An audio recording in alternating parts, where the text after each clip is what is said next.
El quinto evangelio. Samael Aun Beor. Conferencia número 36. La ley de la caída. Repercusiones anímicas de la ley de la caída.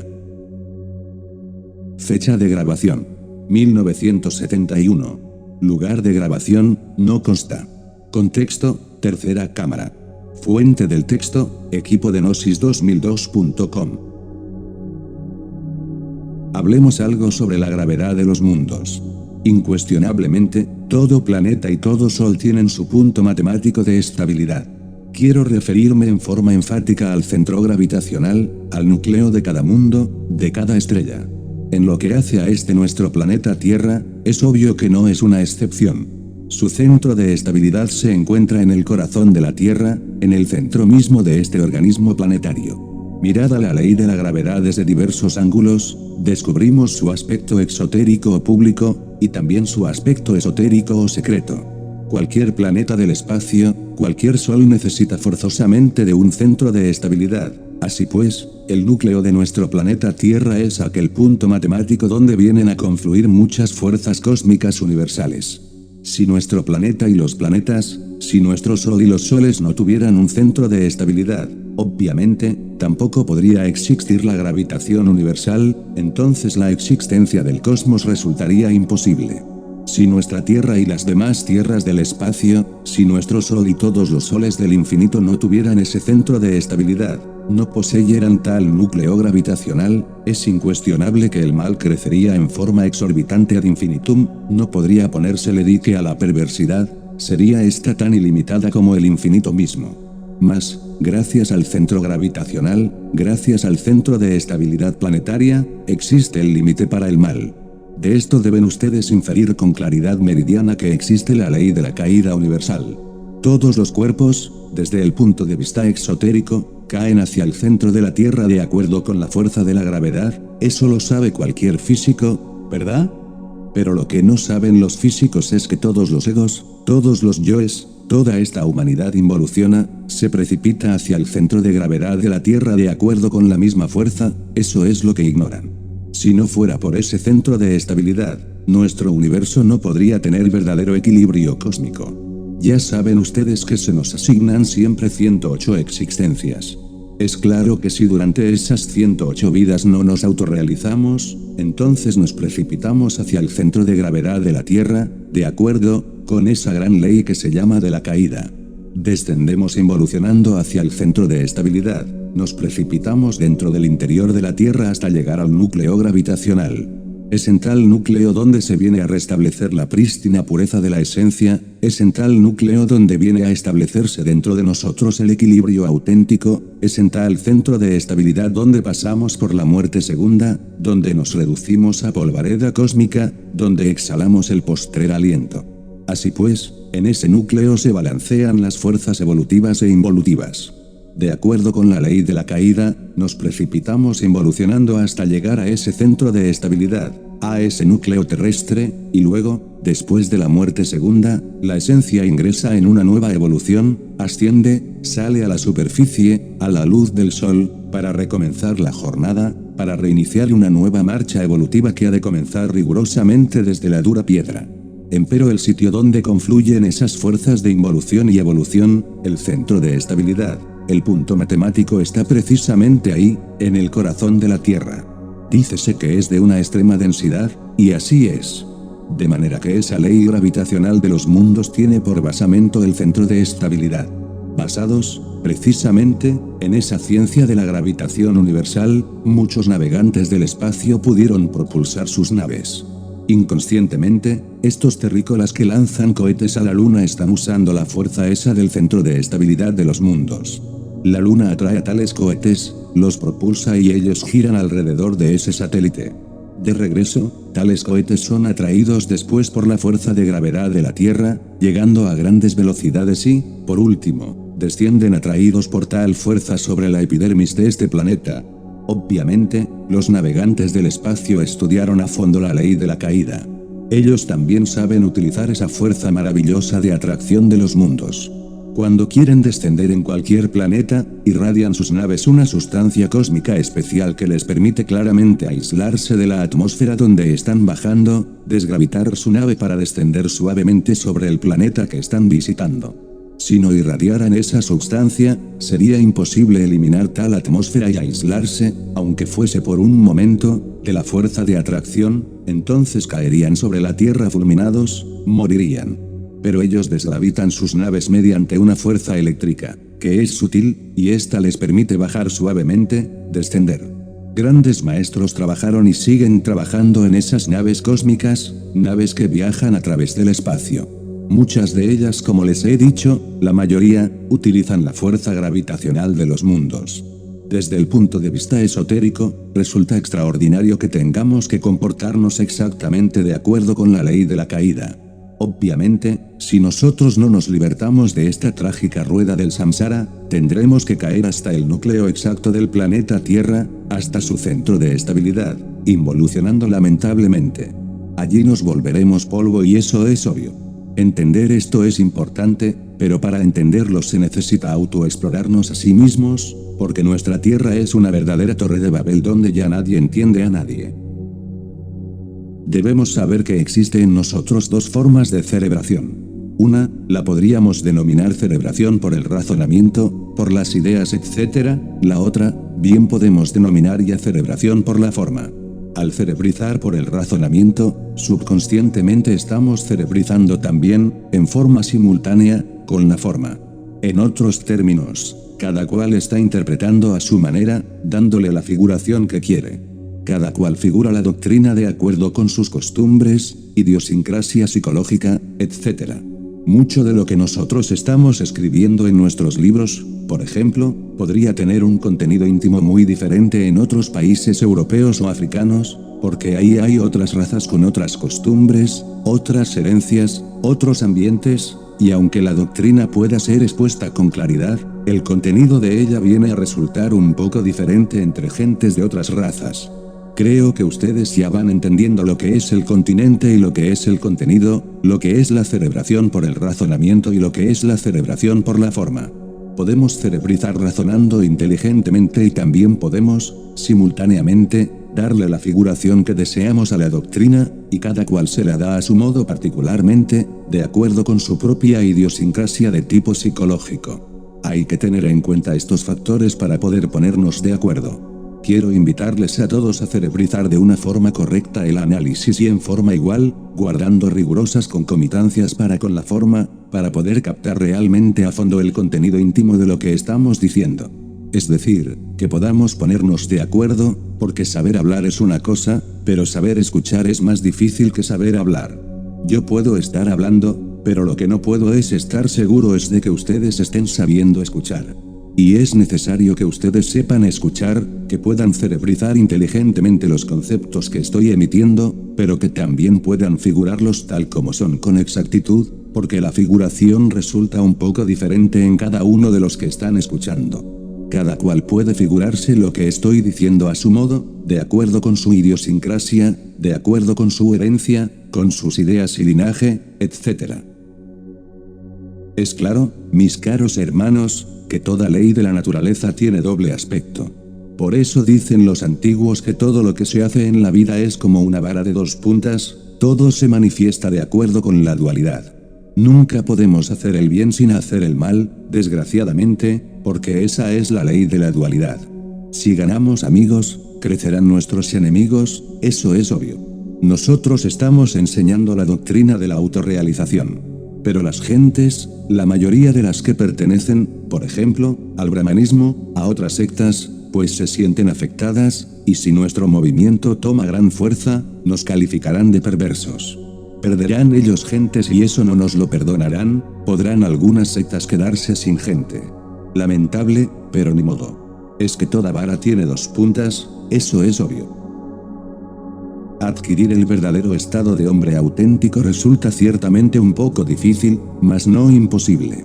Aquí vemos, alumbrándonos, el azul del Padre, el rojo del Hijo, el amarillo del Espíritu Santo. Sin embargo, tanto el Padre como el Hijo como el Espíritu Santo no son sino tres desdoblamientos del omnimisericordioso y omnipresente Sol absoluto. Cuanto más cerca estemos al omnimisericordioso Sol absoluto, más fácilmente podremos lograr la autorrealización íntima, porque son las emanaciones del Sol absoluto, mis caros hermanos, las que vienen, precisamente, a vivificar la semilla que llevamos en nuestras glándulas sexuales a fin de que puedan brotar de ellas cada uno de nuestros cuerpos internos, el astral, el mental, el causal. Desafortunadamente, la mayoría, los millones, los que se han hundido en los mundos tenebrosos, se han alejado demasiado del Sol absoluto y ya las emanaciones no les llegan. Si les llegan, son demasiado débiles, sin fuerza ya para vivificar sus cuerpos existenciales superiores del ser, o mejor dicho, la semilla que ha de originar los cuerpos existenciales del ser. ¿Por qué se han alejado las gentes del Sol absoluto? Sencillamente porque se han desviado por el camino del mal, por el camino de la magia negra. Así es como uno se aleja del resplandeciente Sol absoluto. Y esto es algo que todos ustedes deben de comprender, amar cada vez más al resplandeciente Sol absoluto, adorarlo, rendirle culto. Cuanto más cerca esté el brillante Sol, tanto mejor para nosotros, sus emanaciones nos beneficiarán y, al fin, será la semilla vivificada para que broten los cuerpos internos. Bueno es saber, como les decía anoche, que en otros tiempos la doctrina se dividía en dos secciones, la meramente teórica, totalmente apartada de los conocimientos esotéricos mágicos relacionados con la novena esfera, y la novena esfera en sí, la doctrina tántrica. Por ejemplo, en el Egipto secreto de los faraones, yo estuve, y me acuerdo perfectamente, mis caros hermanos, cuánto sufrí. Allí recapitulé los misterios, repasé los grados menores y cuando ya estuve preparado, de labio a oído, me entregó el gurú el secreto indecible del gran arcano. De manera que nada se divulgaba públicamente. A mí mismo me consta que algunos que violaron ese secreto fueron llevados a un patio empedrado, ante un muro lleno de extraños jeroglíficos. Los decapitaron, su corazón se lo arrancaron, sus cuerpos fueron cremados y las cenizas arrojadas a los cuatro vientos, verídico. Cuán delicado era esto del tantrismo. El secreto era inviolable. Entonces, tanto el aspecto teórico como este aspecto tántrico son dos partes del mismo Okidanok, omnipresente, omnipenetrante. Hoy, hay que darlas ambas juntas, en forma íntegra, para iniciar la nueva era del Acuario. Hay 108 existencias, y árbol que no da fruto es cortado y echado al fuego. No es nada agradable, mis caros hermanos, ingresar en los mundos infiernos. La primera zona bajo la epidermis de la Tierra es muy semejante a la vida aquí, sobre la superficie. En esa primera zona, tenemos gentes vestidas al estilo de aquí, comerciantes, mercados, cabarets, cafés, las gentes vestidas en una forma igual. En la segunda zona ya se ven magos negros con sus túnicas rojas, negras, magas negras vestidas con sus vestiduras con dragones atravesados, sus turbantes rojos, templos de magia negra, etc., príncipes de las tinieblas, es decir, grandes señores como Baal, todos ellos. En la tercera zona crece la maldad, se ven cosas horribles. Por ahí, en la cuarta o quinta zona ya ve uno a los seres antihumanos convertidos en bestias, caballos con cuernos como el unicornio, en perros gigantescos con cuernos, figuras animalescas de toda índole. Han entrado en estado de involución animal. Después, de la quinta zona en adelante comienza uno a ver ya a los que fueron humanos aquí o por lo menos humanoides convertidos en algo semejante a las plantas. Parecen sombras que atraviesan los muros de esas mansiones de la logia negra, sombras que se deslizan como ramas, etc. Se está recapitulando el proceso vegetal. Luego ya, en el núcleo vivo de la Tierra, en todo el centro del planeta Tierra, podemos percibir a los perdidos convertidos en piedra. Una vez permanecí yo en el interior de nuestro organismo planetario investigando durante horas enteras, moviéndome en astral por ese núcleo vivo del planeta Tierra. Aquello fue espantoso, una atmósfera pesada. Allí, algunas brujas del Averno pasaron cerca de mí, entraron a una horrible cocina para preparar sus pócimas, todavía en esas regiones preocupadas por hacer el mal. Se me ocurrió entrar en el cuartucho de mal agüero que por allí hallé, y vi sobre un lecho de placer a una prostituta que se desintegraba lentamente, poco a poco, fornicaba, cohabitaba con cuanta larva pasara por esos lugares, y se iba derritiendo, háganse cuenta ustedes, como una veladora, lentamente, perdiendo de ella manos, brazos y pies poco a poco. De pronto, vi una piedra con una especie como de cabeza que se movía. Algo dije y aquella cabeza se limitó a repetir lo que yo dije otra cosa y repitió la cabeza, y todo aquello que dijera, tal cabeza lo repetía. Era alguien que había sido un terrible mago negro y ahora ya estaba fosilizado, en proceso de desintegración. Duré horas enteras en aquellas regiones, investigando. Se van volviendo polvo los perdidos, y sufren horrorosamente porque el tiempo es exageradamente largo. Allí, los minutos parecen siglos, tiempo de roca insoportable. Muchos piden la muerte, y ella demora en llegar. Dichosos los que allí mueren, porque al fin salen a la luz del sol. Pero los que no mueren todavía, los que tienen que aguardar, suplican por la muerte, la ruegan, allí está su dolor. Sin embargo, al fin mueren también. Todos, absolutamente todos los perdidos, los vemos en un proceso de deterioro, de tipo involutivo, de región en región a través de los 9 círculos hasta llegar, por último, a la ciudad de Dite, como se le dice simbólicamente en la Divina Comedia, es decir, hasta el núcleo mismo de la Tierra, hasta su centro de estabilidad. Van descendiendo de acuerdo con la ley de la gravedad de los mundos, de acuerdo con la ley de la caída. Y si uno observa cuidadosamente ese centro de estabilidad, ve cómo confluyen allí todas las fuerzas cósmicas, porque dentro de ese mismo núcleo, en cierta zona atómica superior, se encuentra ya uno a los devas que lo aguardan. Cuando alguien ha pasado por la muerte segunda, cuando la esencia se ha libertado, cuando el ego ha sido vuelto polvo, entonces tal esencia es examinada por los devas y si ellos realmente la ven pura, tal esencia sale por esas puertas atómicas hasta la luz del sol, hacia la superficie. Es decir, allí se conjugan, en ese centro de estabilidad, las cosas de tipo involutivo y las del espíritu. Allí se logra la muerte segunda que nos da el acceso hacia una nueva evolución, allí se consigue la prístina pureza. Sería el máximum del descenso y, precisamente ahí, en ese punto máximo, se reinicia la evolución. Vean ustedes, pues, lo importante que es la ley de la gravedad. No solamente incluye la gravitación de los soles alrededor de sus centros, es algo más, procesos de involución y evolución de la vida.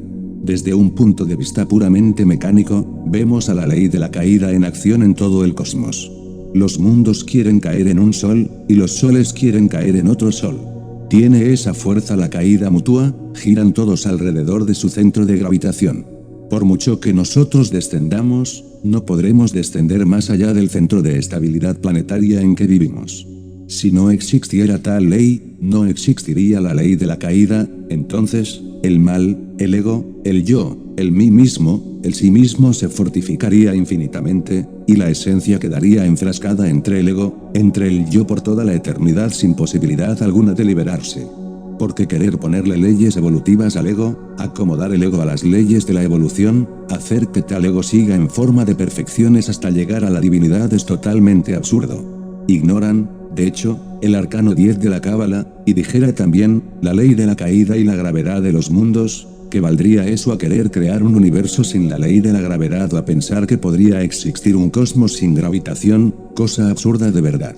Solo han de mirar estas facetas en forma clara. Hemos explicado esto a ustedes desde un punto de vista doctrinario, filosófico y místico. Hoy se los estoy explicando desde el punto de vista de la ley de la caída, desde el punto de vista gravitacional para que de esta forma lo entiendan mejor. No me explico cómo hombres como Papus, Blavatsky, Franz Hartmann, Eliphas Levi, pudieron haber quedado tan embotellados en el dogma de la evolución, como cerraron los ojos ante la ley de la caída, cómo fue posible que no hubieran comprendido la gravedad de los mundos, la gravitación universal, cómo fue posible que Mr. Darwin se los echara a la bolsa. Es increíble, pero cierto. Ha llegado pues la hora de entender a fondo todo esto. Ha llegado la hora de comprender la necesidad de la autorrealización, porque de lo contrario, poco a poco, iremos descendiendo de esfera en esfera hasta llegar al núcleo planetario, el centro de gravedad de nuestro planeta, su centro de estabilidad. Negar esto es negar la ley de la gravitación universal, echar abajo a Newton, formar una dicotomía dogmática, eso es la evolución de Darwin hasta llegar al infinito, cosa absurda. Los invito, pues, a la reflexión. 108 existencias es poco, y aquí muchos ya han llegado a la 108, otros están por llegar. Es necesario entender todo esto. Orientarnos verdaderamente hacia el Sol absoluto, hacia el omnimisericordioso, hacia el omnipresente, hacia lo omnipotente, porque solo Él, con sus emanaciones, podrá verdaderamente intentar vivificar esa semilla simiente de la cual han de nacer los cuerpos existenciales superiores del ser. Él se desdobla, claro está, en el Padre.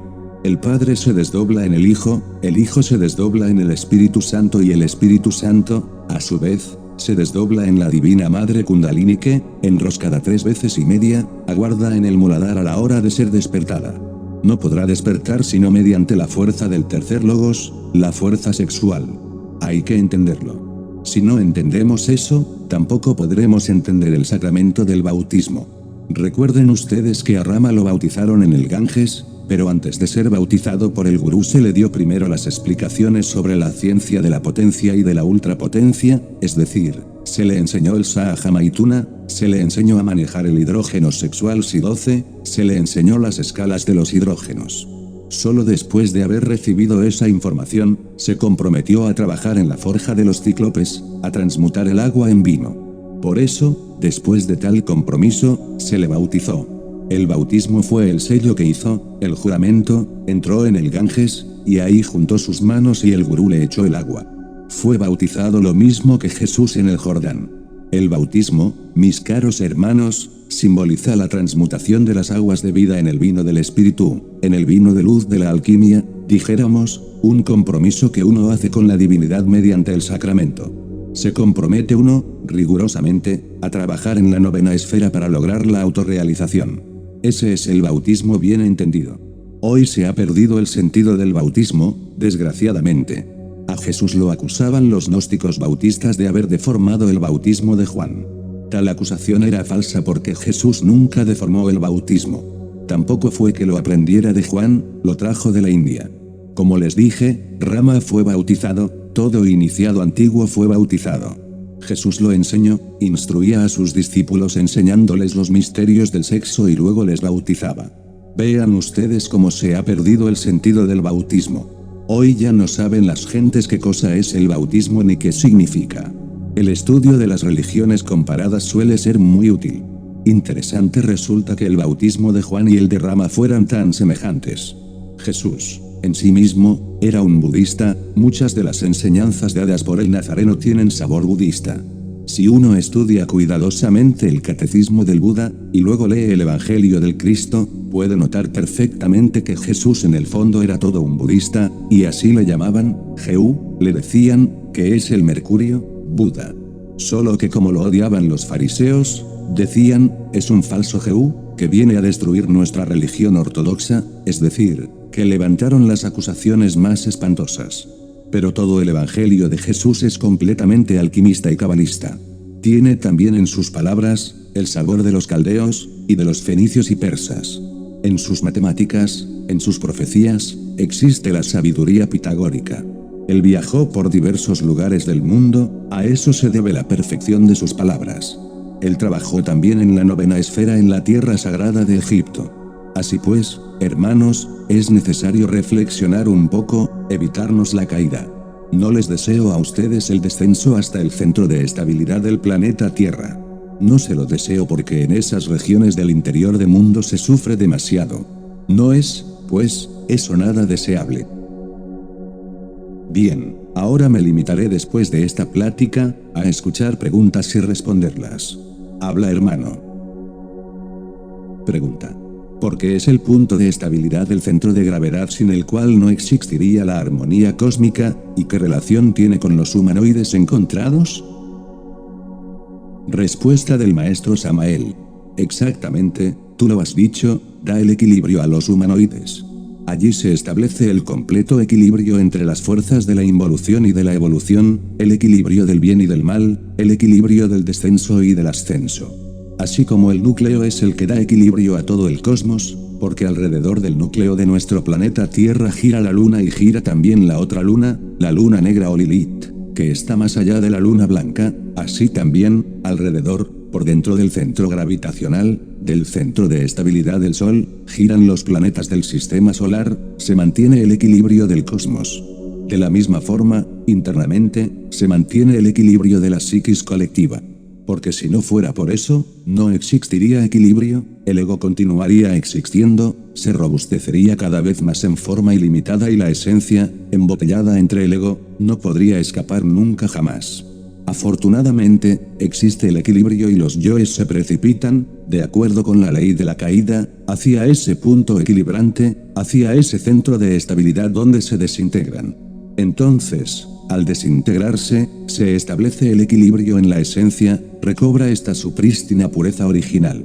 Una vez que ha recobrado su prístina pureza original, reinicia una nueva evolución, pues es allí donde se llega al máximum de descenso y es allí donde se inicia también el ascenso. Es allí donde se establece el perfecto equilibrio entre el descenso y el ascenso, es allí donde se establece el equilibrio completo en cada esencia.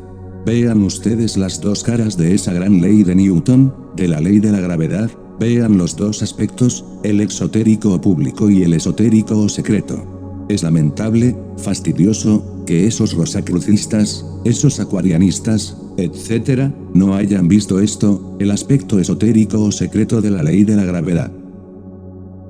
¿Hay alguna otra pregunta, hermanos? Pregunta. Sí, maestro. Para los que han viajado a otros planetas, si llegan a morir y ya se cumplieron sus 108 vidas, si llegan a morir, por ejemplo, en la Luna, ¿a dónde se van? Respuesta del maestro Samael. Pues son atraídos sistemáticamente al centro de gravedad de la Tierra debido a la ley del caos, y no les queda más remedio, vencido su tiempo, tienen que precipitarse hacia el centro de gravedad de acuerdo con la ley de la caída. Vean ustedes que hasta la caída tiene final, hasta la caída. Todo el universo marcha de acuerdo con la ley del número, medida y peso. ¿Hay alguna otra pregunta? Pregunta. Maestro, ¿hay algunos pensadores o escritores pseudofilósofos que establecen una ley del equilibrio, no precisamente en el centro del núcleo de la Tierra, sino aquí mismo? De acuerdo con esto, piensan que para que exista ese equilibrio debe haber cierta cantidad de bien y cierta cantidad de mal. ¿Qué nos dice usted, maestro? Respuesta del maestro Samael. Esos son utopistas. Sin embargo, nosotros, en cambio, nos estamos apoyando en la ley de la gravedad y eso está demostrado. Lo de ellos no está demostrado, es una utopía. Eso es todo. Pregunta. Se habla del fuego central de la Tierra, del núcleo central de la Tierra donde hay el fuego. ¿Cómo podemos conciliar una cosa con la otra? ¿O hay fuego, o es extremadamente denso? Respuesta del maestro Samael. Dentro del interior del organismo planetario hay fuego, y hay agua, y no precisamente en el núcleo central existe puro fuego líquido como suponen muchos, no. En el núcleo central, lo que hay es un material mineral extremadamente pesado, pero esto no significa que dentro del interior de la Tierra no corran los ríos de fuego líquido. Sí, lo hay, también hay agua, zonas terriblemente acuáticas, ríos, mares interiores, hay de todo. Pero el núcleo, en sí mismo, es de una extrema dureza, de una materialidad terrible, espantosa, desde un punto de vista rigurosamente físico. Y si no fuera así, entonces, ¿en qué se basaría el centro de gravedad? Allí es donde ya se mineraliza completamente toda criatura que ha llegado al máximo de la caída, allí es donde todo se desintegra. ¿Alguna otra pregunta, hermanos? Pregunta. Todo eso quiere decir que, por ejemplo, un discípulo exaltado como Judas Iscariote, que está trabajando en los mundos infiernos, él puede trabajar inclusive en la parte más densa, en el núcleo más denso de la Tierra. Respuesta del maestro Samael. Él puede descender por todas las dimensiones hasta el mismo núcleo de la Tierra, y puede ascender, y trabaja y lucha por los demás, porque cuando una ley inferior es trascendida por una ley superior, la ley superior lava a la ley inferior. Él trasciende la inferior por medio de una ley superior. Él no está dentro de la ley de la caída, ha trascendido esa ley, y ayuda a los que están perdidos. Donde quiera que vea alguien que manifieste algún anhelo por la luz, allí está Judas luchando, preparándolo para poderlo sacar. De cuando en cuando, logra sacar a alguien. Judas no es como se piensa, un traidor. el discípulo del maestro, Judas Iscariote, hizo un papel nada más, representó un papel dentro de un drama cósmico. Cada uno de los 12 discípulos representó un papel diferente. El papel fue preparado con anticipación. Jesús preparó a cada uno de los 12 para representar el drama. Judas no quería representar ese papel, pidió se le dejara representar el papel de Pedro, pero Jesús ya lo había escogido para el papel de Judas. Y hoy es el más despreciado de los apóstoles, nadie ha comprendido su sacrificio. Todo el mundo considera que Judas es un traidor que vendió a Jesús por 30 monedas de plata, y claro, eso está también en el subconsciente, que, aunque escuchen la doctrina, la explicación que estamos dando, sin embargo, la resistencia permanece. Pero esa resistencia, repito, se debe al tiempo, ha sido dada por el Redentor. Pero deben corregir mediante la meditación. Pregunta. Pero Pedro también traicionó a Jesús negándole 3 veces, ¿no es así, maestro? Respuesta del maestro Samael. Todo eso es simbólico. Pedro cumple otra misión. El evangelio de Pedro es el del sexo. ¿Quién no niega al Cristo 3 veces? ¿Quién no? Hasta altos iniciados se caen, es decir, fornican, niegan al Cristo íntimo. Eso es la negación de Pedro. Antes de que el gallo cante, me negarás 3 veces, dijo Jesús. El gallo es el verbo, la palabra, el I-A-O, gallo. I-A-O. A-I-O. I-A-O. Decía, antes que el verbo resuene en vosotros, me negarás 3 veces. Sí, el ser humano niega al Cristo íntimo cuando fornica, cuando se deja caer sexualmente. Hay que saberlo entender.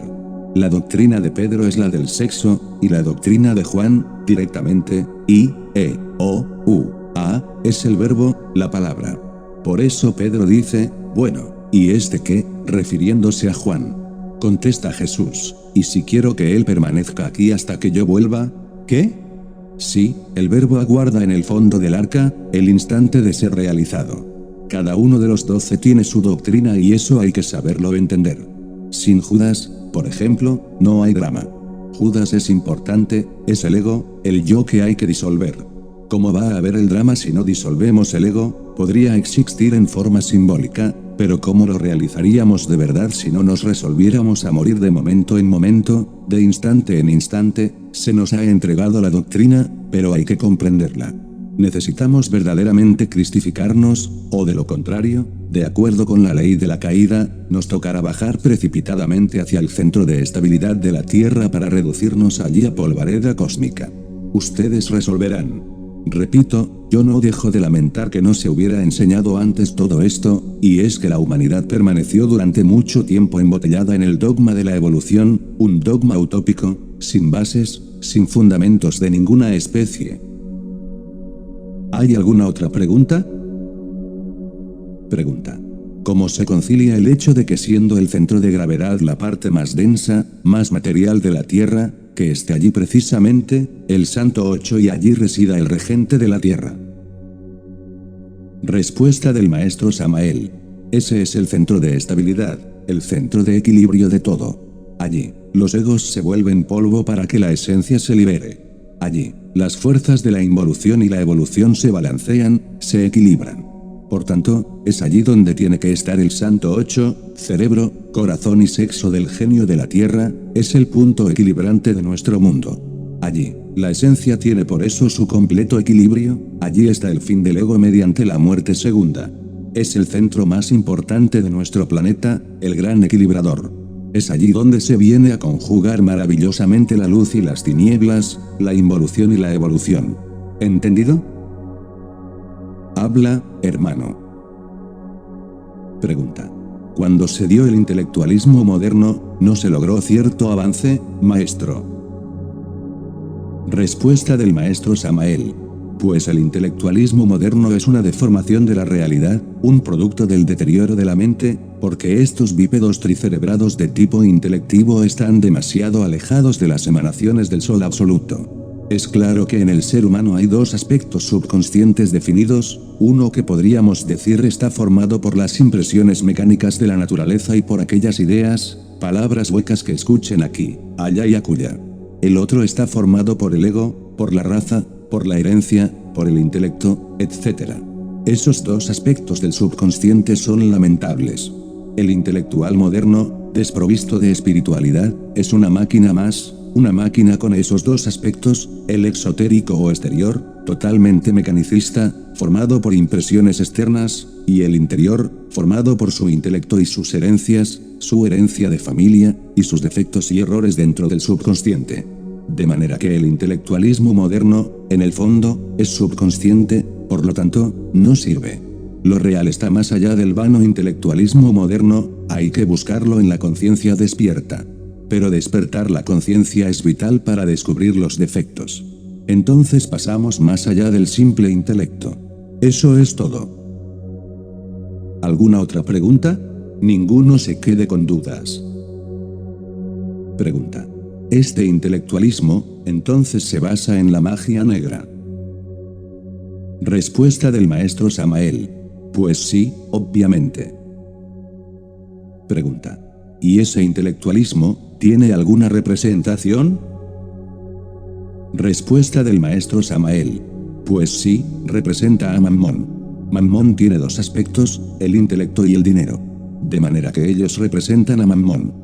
Ya el Cristo dijo, no puedes estar con Dios y Mammón al mismo tiempo. Exactamente a Mammón representa ese intelectualismo y ese afán de riquezas que vemos en esta época decadente en la que nos encontramos.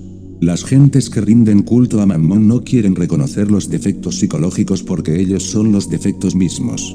El ego se cree perfecto, son vivos representantes de Mammón, por lo tanto, son magos negros, están lejos de la gran realidad. Se han alejado tanto de las emanaciones del sol absoluto debido a sus desviaciones. Por tal motivo, las emanaciones ya no tienen poder para vivificar esa semilla de por sí degenerada, motivo por el cual en ellos ya no nacen los cuerpos existenciales superiores del ser. Van, pues, en camino de descenso hacia el centro de estabilidad del planeta Tierra, marchan de acuerdo con la ley de la caída, esos son los secuaces, repito, de Mammón. ¿Hay alguna otra pregunta, hermanos? Bien, entonces vamos a entrar en nuestra práctica de meditación. Fin de la conferencia.